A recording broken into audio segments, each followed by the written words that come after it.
Sorry about that. Hello. Good evening, everyone. This is Jen and İskit, and you are watching What's New, What's News. Um, this is my first broadcast, live streaming, YouTube live, actually. And I would like to give you a little bit briefly an introduction about myself, and then we will start speaking about today's agenda. I'm Ceren. I'm from Turkey. Uh, I started independent journalism a decade ago. I started my career in London, reporting about the foreign affairs, international relationships between Turkey and the UK. I followed Brexit. I followed many elections, actually. And then I came back to Ankara. I kept doing my job, and still I'm doing my job. Sorry about that. I'm quite excited today.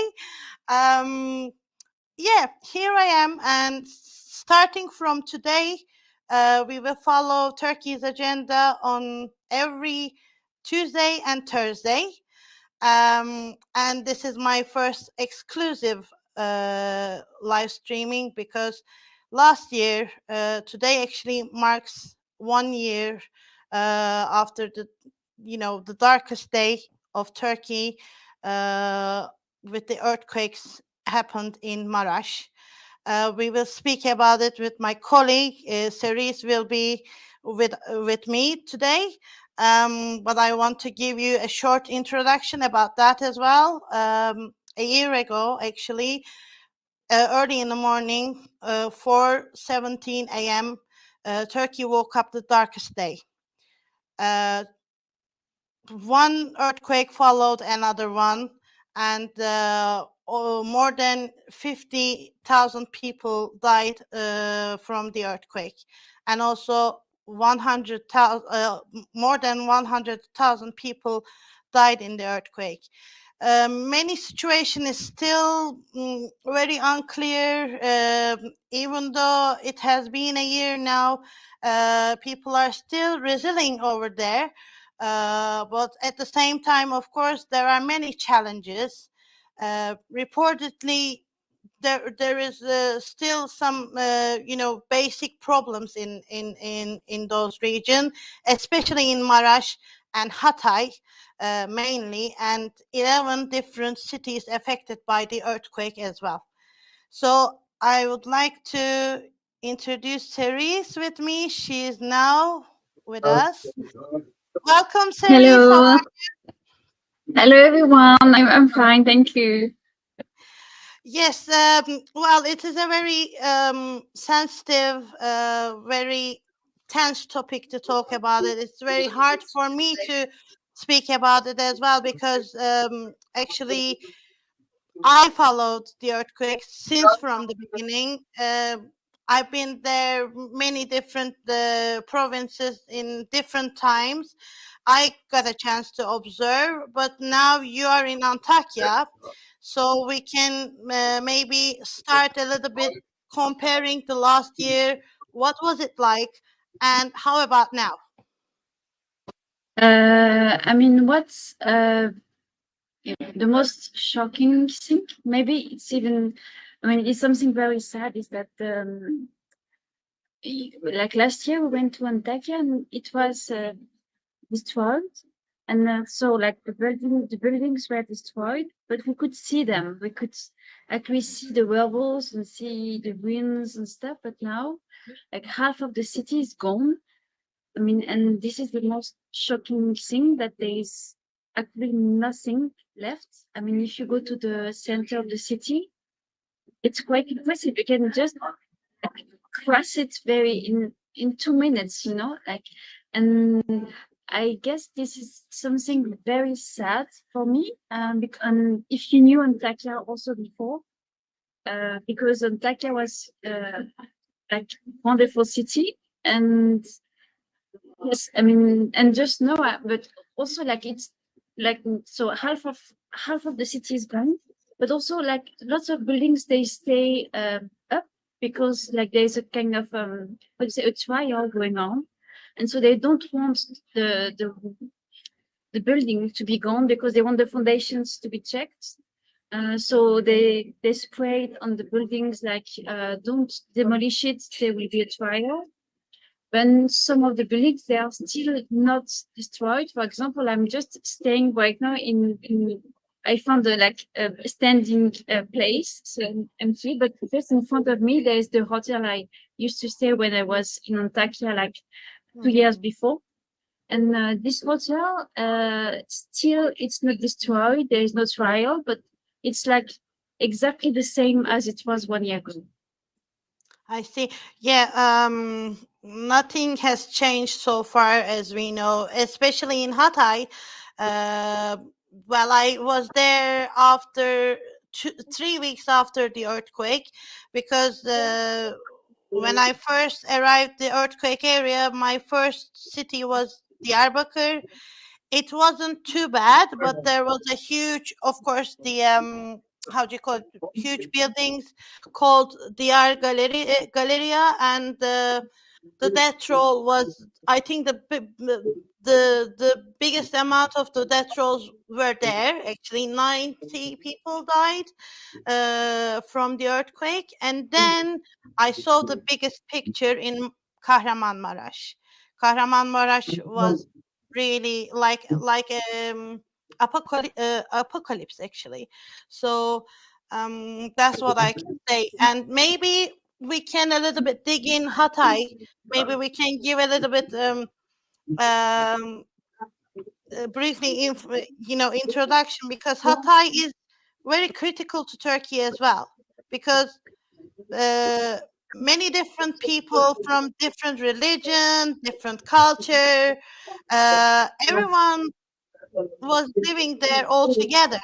It was really multicultural city, I would say, and unfortunately, I didn't get a chance to see it before the earthquake. So this is my huge, deepest regret, actually. But now you're there, so maybe I can follow my next question. When you speak with the people as a journalist, what do they tell you? What is the general mood of the people there now? I mean, uh, the people they don't complain that much, but they are like telling the fact that I think they're even too sad even now to complain and to realize the situation they're living in. So it's more day to day. They have to deal with day to day routine, daily life, I guess. But I mean, most of them I mean, 90% of the people I talk with, they are staying in containers or in tents, but they don't have proper house. So like imagine you're living with your parents or your children's or your brother and stuff, but like imagine going from one house which is maybe even 90 meters square from one container which is 15 meters square with 4 people. It's a nightmare. And I've been to some containers, and the voice also like of the neighbors is very loud. So imagine if your neighbor is watching the TV, you can hear the TV as if you're watching the TV also. So if you have children, it's not very easy. So most of them, they are, I think, still in shock of the change of situation they experienced right like in one day, like they immediately changed their situation. So Mhm. so they just want, and they are quite actually happy that you are still coming. We are, as a journalist, we are still coming, trying to report about what they are living, what they are going through. And because they are still living a very, very hard life. And yes, it's shocking in the way. They are dealing materially, but also all of them, they lost some relatives. So psychologically also it's very hard. Everything is devastating, and every person you talk with, they have a different story, but a very dramatic story also. So this is something like it's as a journalist, you're talking with someone and instantly they have something to say, and they want to talk also. They want to share the story. Mhm. So what was the most shocking story for you? Can you give us a little bit I about don't that? I know if it was the most shocking, but like since 1 year, I'm following some women that were in Samanda, so it's next to Antakya, so that were pregnant during the earthquake. So they were like 6 months or 7 months pregnant, and the earthquake happens. And after they were so shocked, they were so traumatized because like they had to go urgently out. It was raining. They had lots of them. They had children also. Like they were pregnant, but they already had children, so they have to take care of the children and the baby in the belly. And after they were such in shock that they couldn't. One of them couldn't feel the baby for a few days, but she didn't want to go to hospital because she was afraid that the hospital will collapse. Mm, So she stayed with something that was in her belly, but she didn't know if it was alive. And after like from time to time, after a few days, after 10 days, I guess she could feel it again. And then she gave birth 2 months after, and it was a healthy baby. But like I kept on imagining this pregnant lady and all the pregnant ladies I was following. um I mean, they have special needs. They need some even more hygiene than regular person, and they didn't have, for example, like Nestle Hands didn't have even toilets. It was just a chair that they put a hole and a plastic bag, and of course there was no hygiene. So she became ill and she had to go to the hospital that was made, a makeshift hospital on the beach, and to take oxygen and stuff. So, and then after she had the baby, but one day after giving birth, imagine you just having an operation, which is quite invasive, but you go back to your tent with your baby, which is not even 1 day old and is so fragile and stuff. But you don't have any more choice than going back to the tent and trying to keep him safe. So mm, this was very shocking to imagine like this very weak uh, bodies going through this kind of experience. I see. I see. Yeah, it is. So I can imagine how people feel desperate, actually, how they need more support, more help every day now, and it is a little bit heartbreaking to see nothing that nothing has changed that much, actually. um have you asked any questions about their future? I mean, what's people expectations over there? Um, like, I mean, I don't know about everyone, but the people I talked with, and I came back to see the woman I was following, for example. I mean, they don't imagine future that much. They just want to go day to day to like try to have a house. Like for example, Neslihan, she was living in a tent. No, she was living in a container, and they built a house, not a house, but like what do you say, a wooden house for her mother, so that she could their mother-in-law, so that she could live somewhere else than in the container with them, baby and the children also.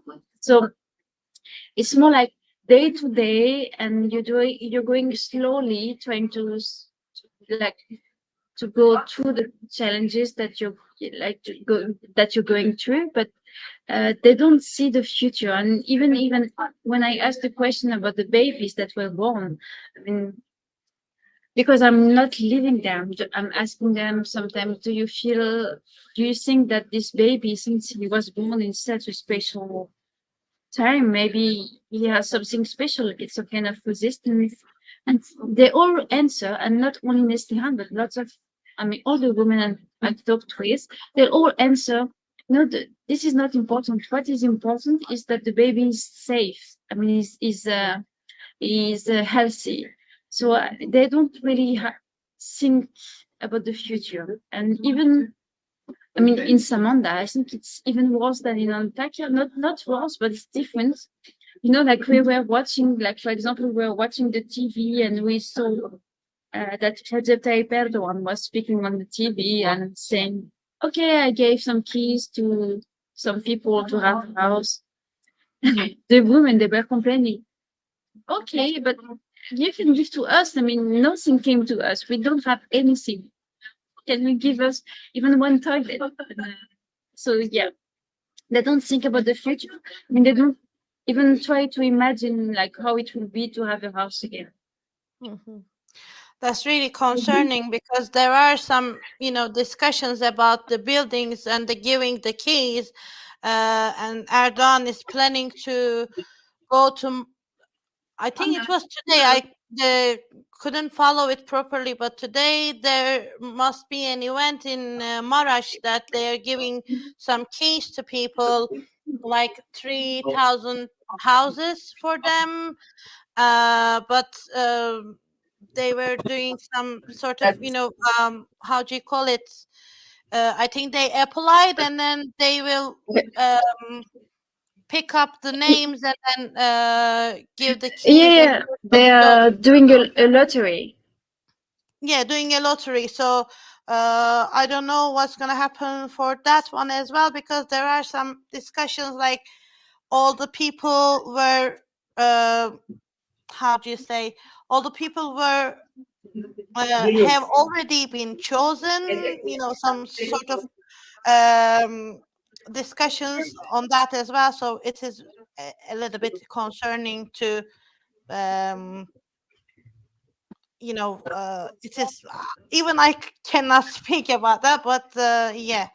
um and you are in Antakya, and there were some protests and also some demonstrations, and also commemorating their loved ones. Of course, people went on streets. They did a silent demonstration, and some political leaders visited Antakya during that time as well, and people protested them. How was the atmosphere over there? So yes, as you say, like so yesterday night was like kind of a big night, like marking the 1 year anniversary of the earthquake. So in Antakya, I mean, all night there were some events. It started the day before, actually, on Monday night. I mean, there was a kind of a concert, and then there was a silent march. So with no flags, nothing, like just a silent march with some light on your phone. And then lots of coffees, they stayed open during the night to give coffee and tea to everyone, and some soup for the people to be actually together and to grieve together. And at 4:17, time of the first earthquake, they went to the street. They went to the streets, and so there were two ceremonies. There was an official ceremony where attended by actually the health minister. And so this official ceremony was kind of huge. They even put some lights on the bridge of one of the bridges of Antakya, which was strange to have these lights, these decorations and stuff. And so they went there, but I went to the other ceremony that was held, that was not far, like, I mean, 100 meters away. And there were some people like having candles, having flowers, and there was also an orchestra playing to pay tribute to them. And but in between the two ceremonies, there was a kind of barricade. You say barricade of police barricade, and so you could not cross. You could not join. And so at some point, after a few minutes, I mean, when the like 4:17 happened, we stay silent for a few minutes, and then they threw some flowers in the river. But after, some of them, they were quite angry. Actually, they wanted to express their angerness, and they went to the police barricades and they were pushing them and stuff. And at some point, they managed to break the barricade and Yeah. to I don't know how to say, to put them on the floor and to join the other ceremony. So that was kind of also a symbolic time, because they were protesting and they could take the barricades away. And, but also, I think maybe the police was not resisting a lot because they didn't also want to have images, like very bad images of police trying to like keep survivors away from the ceremony they are belonging to. So yeah.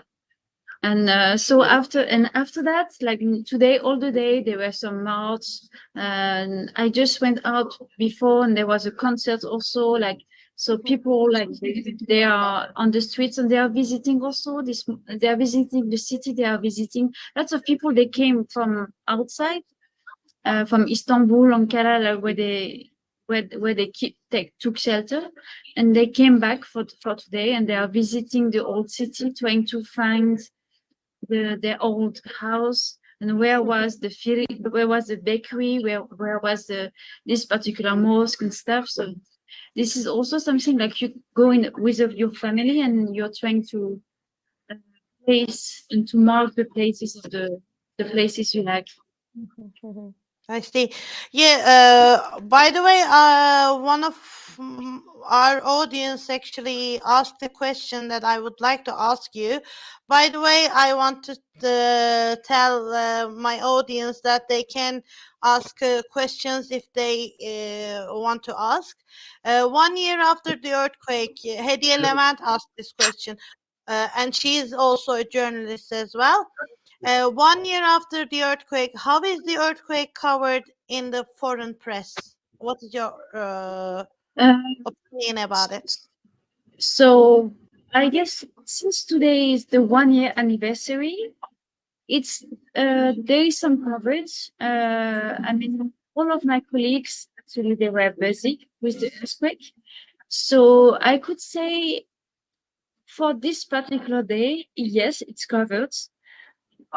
I would say that in between, it was not that easy. It was not easy to sell a piece about this particular story. Also because that's very sad. But you are the newspaper. They don't have extended pages, or Mhm, like they have to speak about Ukraine, they have to speak about Gaza and stuff. So sometimes, you don't have enough space to talk about Turkey. Uh, but I was maybe a bit disappointed for 1 year because the coverage was not that strong, and lots of my stories they were not accepted. But I was witnessing the huge I mean, the huge disaster, and the fact that the people there were still living under such hard conditions. And it was hard for me to realize that the foreign press was not that much interesting in that. I just speak about myself. I don't know about. I know for some French media, but I don't know about foreign media also. But what I can say is that for a few days, I saw lots of press and foreign press, German, English, Spanish, lots of them. mhm, mhm. I see. And how was the reaction of people and also the security forces for foreign press when they visit there? Because at the beginning it was a little bit challenging, especially for the foreign media, to cover up even the cemeteries or some um, places that was in charge of those cities. How do you call it? Those cities officials. So it was a barrier for press to cover some of the stories because they didn't allow us to uh, enter those places, follow up the news and everything, comparing to those days, is it still ongoing like that, or has it been changed? I mean, I was lucky because I didn't have any problems with the police or the authorities. Even today, I was streaming on TV on the werewolves, and the police they came. They just asked me, "What are you doing?" and then they just let me. But lots of colleagues they have been stopped by the police when they wanted to enter the camp, for example. Mm-hmm, I mean, mm-hmm. almost all of them. I think for in Quake, they were stopped by the police because they were checked, and the police said no, don't you, or the police or the authorities at the camp they say you cannot come. So some subjects they're very sensitive. I was lucky because nothing happened to me. But yes, and even before, like I mean, some subjects. I mean, last year, for example, if you wanted to go to the cemeteries, lots of them they were not. I mean, they weren't allowing the press to come. Not only foreign press, but Turkish press. Every person. Yeah, yeah. Local press as well. They didn't allow anyone to enter those places, and also they kind of made a, gave an excuse like, oh, you need to have a permission from the governors. Before you need to apply for that, you need to have a temporary accreditation press card, so on and so forth. So it is a bit difficult to follow up and cover some sensitive issues in Turkey. Okay, I know you are busy and I don't want to keep you so long, but my last question will be, um, how do people respond to the Erdogan's latest statements about Hatay? Because he said that if you're not supporting uh, our main party from your region, because now the local elections are coming as well. He said, well, then your local mayors should be the same with your main party, so we can easily support the city, so on and so forth. So, what was the reactions of people about this latest statement? So I didn't ask a lot about that, but what I can say is that um, opposition here it's very strong. And for example, today there was a march, and there was maybe 500 people protesting in Antakya in the streets and to the government and saying that we don't forgive, we don't forget, we don't forgive and stuff. We will build again Antakya. And I think the anger towards the government started way before. And so it's just continuing. And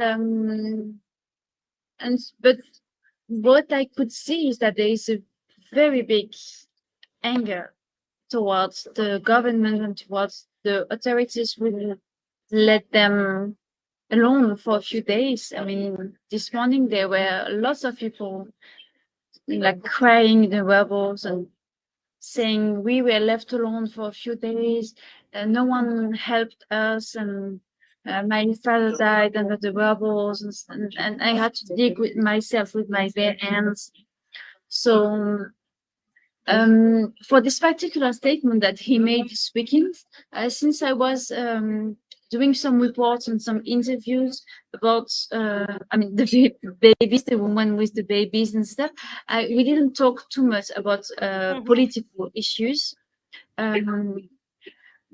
But I mean, since I saw there is an anger, it don't surprises me that much. I think this anger is like it's just he says something else and something new that is again disappointing us, but also like so there is the same the mayor, the guy who was the mayor before of Antakya is appointed, like the opposition is still appointed as a mayor, and also this is a problem because the mayor who could try to renew to give an image to kind of opposition to the government also is very criticized.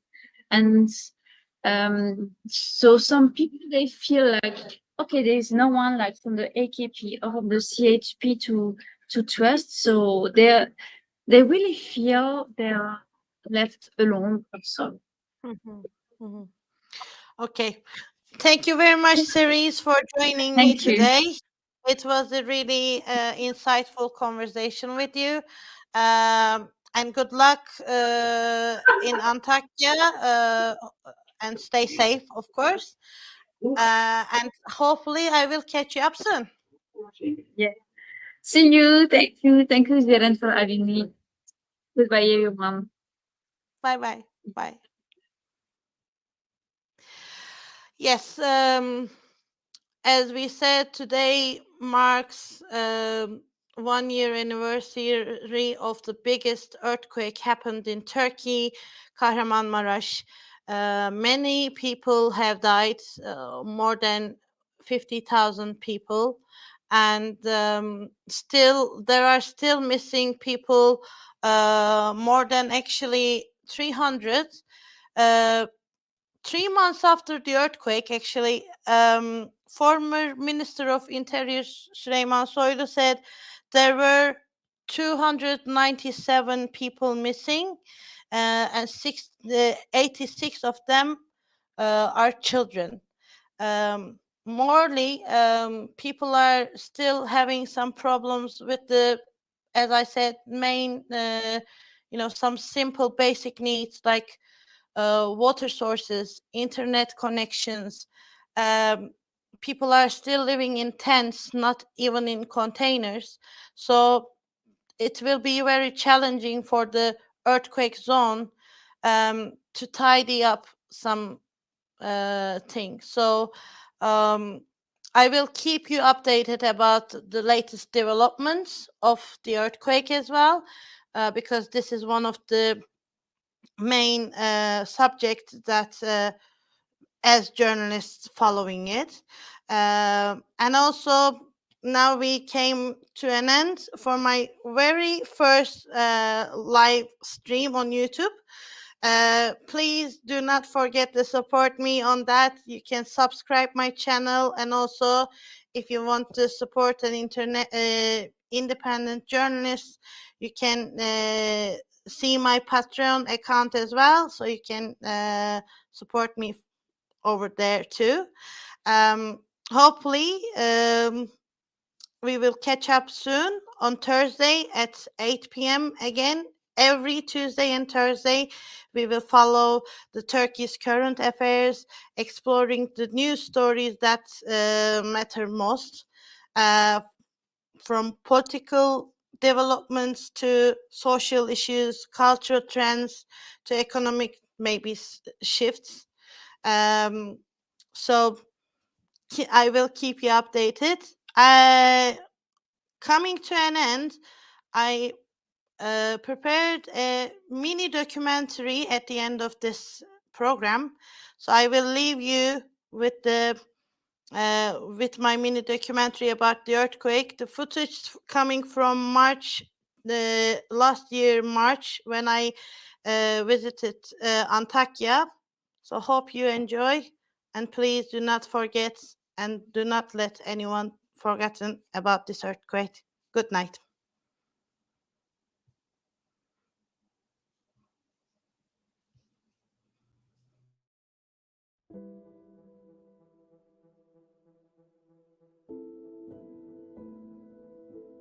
Burası bizim Antakya'nın kalbi. Antakya yapan bir sürü değerin olduğu, eski Antakya evlerinin olduğu, ana çarşının ve merkezin olduğu, yani kalbimizin attığı yer. Ne yazık ki artık şehir dışından gelen arkadaşlarımızı gezdirecek öyle bir şehir merkezimiz yok. Künefe yedirecek alanlarımız, eski uzun çarşımız, eski Antakya evlerimiz, akşam çocukların eğlendiği, arkadaşlarımızla beraber eğlendiğimiz yerlerden hiçbiri kalmadı. Hepsi enkaz altında kaldı ne yazık ki. Antakya evlerinin asıl mimarisi şu gördüğünüz dışarı doğru cumbalı ve pencereler bu Antakya'nın özel mimarisidir. Bunların hepsi sit alanı ve hepsi restore edilmişti. Bütün bu eski Antakya bölgesi kafe, restoran, eğlence yeri şeklinde restore edilmişti. Ve bayağı da faaldı. Antakya'da acayip turist çekiyordu. Bu açıdan turizmi açısından da ciddi bir katkı sağlayan bir bölge burası. Ama ne yazık ki üst üste 2 deprem burayı enkaza çevirdi. Bütün oradaki hanlar ve dükkanlar kilisenin dükkanlarıydı. Kilise bunları kiraya veriyordu ve işletiyordu. Bu şekilde bir gelir de sağlıyordu. Girişi şu taraftandı ve bu Ortodoks Kilisesi'nin bir özelliği var. Birkaç kere anlattılar. Bu bölgenin önemli ibadet yerlerinden bir tanesi.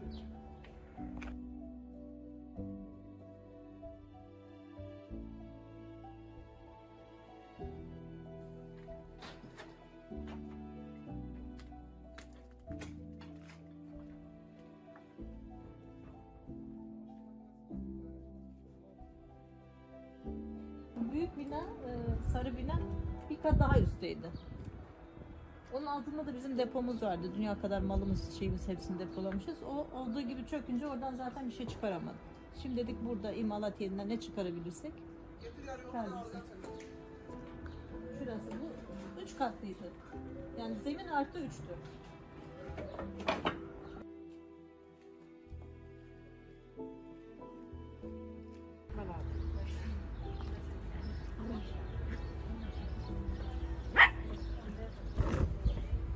Evi az hasarlı olanlara mesela 10.000 lirayı söyledi. Tamam benim evim hasarlı değil veya kiraya oturmuşum. Evimde bir eşya kalmadı. Ben nereden para getireceğim, eşya alacağım evime geçtiğim zaman? Kimsenin evinde bir şey kalmadı. Yani ne televizyon, ne buzdolabı, ne de çamaşır, ne milangoz, ne bir şey. Her şey alt üst olmuş zaten. Madem sen hasarlıya vereceksin, biz ne yapacağız? Nereden eşya alacağız? Nasıl evimize geçeceğiz? Ben gece gündüz hayatımda çalıştım, vergimi ödedim, her şeyimi nizami bir şekilde ödedim devletime. Ben şirkette çalıştırdım, galeri de açtım, her şeyi de yaptım. Benim hayatım vergi ödemekle geçti. Bunun karşılığı bana 5.500 lira para vereceksin. Bunun yarısından fazlası ev kirasına, diğeri elektrik, su, telefon şeylerine. Sonra ne olacak? Hırsızlık mı yapalım? Konteynerlerin hepsi belli bir bölgede toplanmış, halka konteyner verilmiyor. Ama haberlerde konteyner kent kuruldu deniliyor. Hatay'da hiç konteyner halka verilmiyor. Şu an evin bahçesinde dışarıda Dışarıdan naylon yiyor. Evet. Başkalarının kendi imkanlarınızla yaptığınız. Bizim değil başkalarının yanında. Başkalarının yanında. Ben kimse bakmadım ki. Başka yerinde. Burada yok fazla yok. Ama içeriden ama girenler var işte giremiyoruz. Çadır mı yok? Yok.